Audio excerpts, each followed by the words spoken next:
পাহাড়ে রাইড করার সময় আরেকটা মেজর বিষয়, সেটা হচ্ছে ফার্স্ট গিয়ার থেকে আপনি যখন সেকেন্ড গিয়ারে শিফট করবেন, বা সেকেন্ড গিয়ার থেকে যখন আপনি ফার্স্ট গিয়ারে শিফট করবেন, এই জায়গাটাতেই মানুষ অনেকে ভুল করে এবং অ্যাক্সিডেন্টের শিকার হয়। Hello everyone, welcome to my channel. আশা করি সবাই ভালো আছেন। আজকে পাহাড় রাইডের কিছু টিপস আপনাদেরকে দেব, যারা এখনো পাহাড় রাইড করতে কনফিউজ। যে রিসেন্টলি আমরা দেখলাম কিউকারডাঙ্গে অনেক পড়ে যাচ্ছে, এবং কিউকারডাঙ্গের পরে যে ডেস্টিনেশনটা চালু হয়েছে সেখানে অনেকেই পড়ে যাচ্ছে, হাত পা ভেঙে যাচ্ছে, বাইকের ক্ষতি করতেছে, ক্লাস প্লেট জ্বালায় ফেলতেছে। আপনি আমার এই ভিডিওটা দেখলে আপনার এই পাহাড় রাইড সম্পর্কে আপনার ডাউট থাকবে না। সো আপনি চাইলে পুরো ভিডিওটা দেখতে পারেন যদি আপনি পাহাড়ে রাইড কিভাবে করে সেটা জানার জন্য। প্রথমত হচ্ছে ভাই, কর্নারিং এর অ্যাবিলিটিটা আপনাকে থাকতে হবে। এটা আপনাকে পাহাড়ে আসার আগেই এটাকে রপ্ত করতে হবে আপনার। দ্বিতীয় যে জিনিস হচ্ছে ইঞ্জিন ব্রেক, রেপ ম্যাচিং, তারপর যদি আপনার স্লিপার ক্লাস থাকে সেক্ষেত্রে ডাউন শিফট করে ব্রেক করা, এইসব জিনিসগুলো আপনার যদি আইডিয়াতে থাকে, আপনি পাহাড়ে এরকম ভাবে ফিল নিয়ে রাইড করতে পারবেন। পাহাড় তখন আপনার কাছে হয়ে যাবে এরকম একটা মজার জায়গা। তখন পাহাড় আপনার কাছে কষ্টের বা বেদনার বা অ্যাক্সিডেন্টের জায়গা হবে না, ট্রাস্ট মি ভাই। সো পাহাড় আসলে তারপরে বলি ইঞ্জিন ব্রেকটা কি। ইঞ্জিন ব্রেক হচ্ছে ক্লাসলেস ব্রেক করা, মানে এই যে আমি ব্রেক করতেছি, ক্লাস ধরবো না, বা আমি এই যে এরকম দেখা যায় আসতেছি, আমাকে একটু ঢালুতে নামতে হবে, আমি এই যে ক্লাস ধরবো না, আমি এইভাবে নামবো, এই জাস্ট এইভাবে। এটাকে বলা হলো ইঞ্জিন ব্রেক। হ্যাঁ, তা আপনি এই যেভাবে ক্লাস ধরে ব্রেক করবেন না, ক্লাস ধরলে গাড়ি আরো ফ্রি হয়ে যায়। এই যে দেখেন ফ্রি হয়ে গেছে।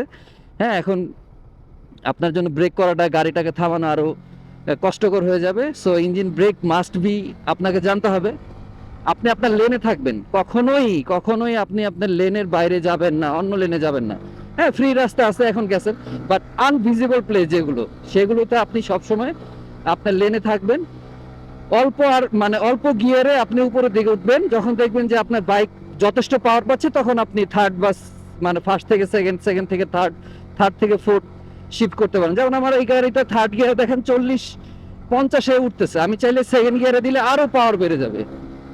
ঠিক আছে, বিষয়টা হচ্ছে এরকম। আর আননোন প্লেস, যে প্লেসগুলো দেখা যায় না, সেই প্লেসগুলোতে অবশ্যই হর্ন দিবেন, যাতে বিপরীত সাইডের গাড়িগুলি জানতে পারে যে আপনি আসতেছেন। আর কখনোই আপনার লেন মানে অন্য লেনে এসে এভাবে যাবেন না আনভিজিবল প্লেসগুলিতে, কারণ অপোজিট থেকে চাঁদের গাড়ি বা বাইক আসলে সেক্ষেত্রে বাই দুইজনের ক্ষেত্রেই জিনিসটা মানে অ্যাক্সিডেন্টের একটা বড় কারণ হয়ে যাবে, দুইজনের জন্যই ক্ষতিকর।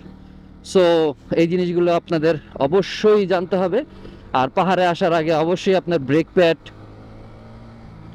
আপনার ক্লাস কেবল, থ্রোটল কেবল, আপনার বাইক পরিপূর্ণ সার্ভিস দিয়ে তারপর আপনি বাইক পাহাড়ে আসবেন। সেক্ষেত্রে আপনি আরও ভালো পারফরমেন্স পাবেন। যদি পারেন ইঞ্জিন অয়েলটা চেঞ্জ করে আসতে পারেন। দেখেন আমি আবার দেখাই, এই যে first gear, second gear shift, shift করে দিলাম। যখন দেখছি যে আমার সেকেন্ড গিয়ারেও আমার বাইক যথেষ্ট পাওয়ার নিয়ে উঠতেছে, তখন আমি থার্ড গিয়ার শিফট করে দিব। অনেক আছে ফার্স্ট গিয়ারেই ধরে রাখে বাইক, আর আস্তে আস্তে উঠতে থাকে, আর পিএম একেবারে হিট করে রাখে। সেক্ষেত্রে ভাই আপনার ক্লাস প্লেটটা জ্বলে যাবে। এটা করবেন না। ফার্স্ট গিয়ার, সেকেন্ড গিয়ার, ওকে, পাওয়ার যখন থাকবে তখন সেকেন্ড গিয়ার উঠে যাবে। এই জিনিসগুলো যদি আপনি জানেন ভাই, পাহাড় রাইড আপনার জন্য খুবই আনন্দদায়ক হয়ে যাবে, এবং আপনি পাহাড় রাইড করে মজা পাবেন, এবং পাহাড়ের সৌন্দর্য দেখার জন্য আপনি বারবার চলে আসবেন। আর একটা মোস্ট ইম্পর্টেন্ট থিংস, সেটা হচ্ছে মানুষ কি করে, এভাবে দুই ব্রেক একবারে চাইপা ধরে রাখে, যেতেই থাকে যেতেই থাকে যেতেই থাকে, না ব্রেক আর ছাড়ে না, ব্রেকের উপরেই রাখে। এটা কখনোই করবেন না। এতে কি হয়, ওই যে অনেক সময় শুনেন না, বাইকের গিয়ে ব্রেক মিস করছে, বাইকের ব্রেক ধরে নাই। কখনো ব্রেক কিভাবে ধরবেন, এটা একটা বড় জিনিস। ইঞ্জিন ব্রেক করলেন, সব করলেন, ডাউন শিফট করলেন, সব করলেন, কিন্তু ব্রেক কিভাবে ধরবেন, এটা হচ্ছে সবচেয়ে বড় জিনিস। আপনার এখানে ব্রেকের একটু দরকার হচ্ছে, সামনেরটা ধরলেন, ছেড়ে দিলেন। আবার এখানে এসে একটু ব্রেকের দরকার হচ্ছে, আপনি হালকা একটু পিছনেটা ধরলেন, ইঞ্জিন ব্রেক তো থাকবে সাথে, ধরলেন। এভাবে করে করবেন। এই দুইটা একসাথে, যেভাবে দেখা যায় দুইটা একসাথে এভাবে ধরে, মানে ধরেই রাখে ভাই। ডিস্ক যখন গরম হয়ে যায়, তখন ডিস্কটা তখন ঠিক মতন কাজ করে না। ঠিক আছে, এবং সামনে দেখেন ভাই কি পরিমাণ আপার হিল, এবং আমরা এই আপার হিলটা দেখেন কি ইজি ভাবে উঠে যাব।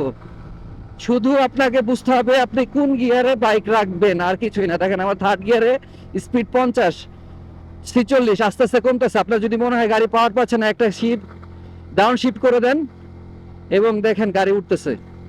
তাও যদি মনে হয় উঠতেছে না, ফার্স্ট গিয়ারে দিয়ে থ্রোটল দেন। এই দেখেন এখন আমার বাইক পাওয়ার পাচ্ছে, আমি আবার থার্ড গিয়ারে দিয়ে দিলাম, মানে আমার বাইক এখন মানে দৌড়াচ্ছে উঠার জন্য, পাওয়ার নিয়ে দৌড়াচ্ছে। সো এই জিনিসগুলো খেয়াল রাখবেন। আর ব্রেকে কোনো সময় অনেক ইউটিউবারকে আমি দেখছি, অনেককে আমি দেখছি ব্রেকে পানি ঢালে, এই জিনিসটা করবেন না। আমি যেভাবে করে আপনাদেরকে বলছি, কখনো সামনেরটা কখনো পেছনেরটা, হ্যাঁ খুব দরকার হলে দুইটা একসাথে ধরবেন ইঞ্জিন ব্রেক সহ। তো সেই ক্ষেত্রে দুইটা একসাথে আপনার খুব একটা বেশি সময় ধরে রাখতে হবে না আপনাকে, আমি আপনাকে বললাম। পাহাড়ে রাইড করার সময় আরেকটা মেজর বিষয়, সেটা হচ্ছে ফার্স্ট গিয়ার থেকে আপনি যখন সেকেন্ড গিয়ারে শিফট করবেন, বা সেকেন্ড গিয়ার থেকে যখন আপনি ফার্স্ট গিয়ারে শিফট করবেন, এই জায়গাটাতেই মানুষ অনেকে ভুল করে এবং অ্যাক্সিডেন্টের শিকার হয়। সেটা হচ্ছে বাইকটাকে ফার্স্ট গিয়ার থেকে সেকেন্ড গিয়ারে দেওয়ার সময় বা সেকেন্ড গিয়ার থেকে ফার্স্ট গিয়ারে দেওয়ার সময় বাইকটাকে নিউট্রাল করে ফেলে। আর সাধারণত সবাই তো আর, আমরা যারা বাইক চালাই আমরা কেউই তো আর মিটারের দিকে তাকায় বাইক চালাই না।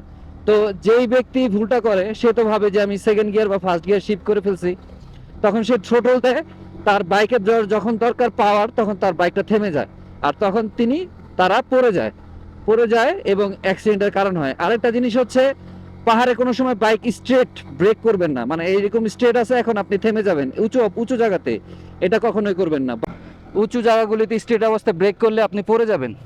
সো আজকের ভিডিওটা এখানেই শেষ করে দিচ্ছি। ভালো লাগলে অবশ্যই লাইক কমেন্ট অ্যান্ড সাপোর্ট করবেন।